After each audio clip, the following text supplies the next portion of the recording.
People always like to talk about what happens in the kitchen. The important thing is what you finally see, and it simply exists in front of your eyes.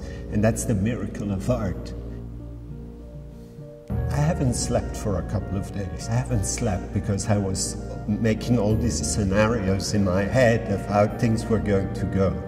And now all these projections of how the sculpture is going to look, how the work is going to function in space, it's something that, whereas a young artist, you work a lot with your instincts, but you've got to check. As an older artist, there's a kind of feeling of how things may work, and there's a lot more confidence in doing that. The show is a mixture of huge sculptures and very tiny objects, of pieces that I have made 20 years ago and works that just came out of the studio a couple of weeks ago. Your eye goes in and out. The thing is, you are drawn into certain works where you really have to sit down and look at the images to understand what it's about. And then next to those pieces, you've got very recent large portraits where the dialogue is very direct and I think very strong.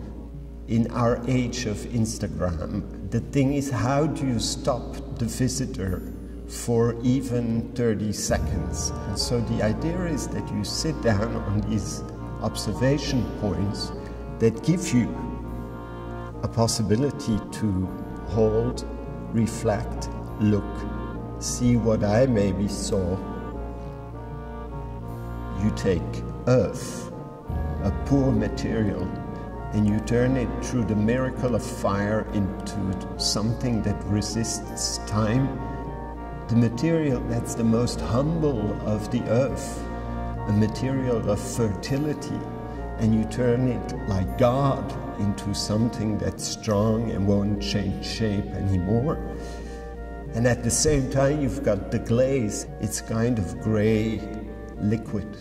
I've got to imagine what's going to happen with the glaze at 1,200 degrees.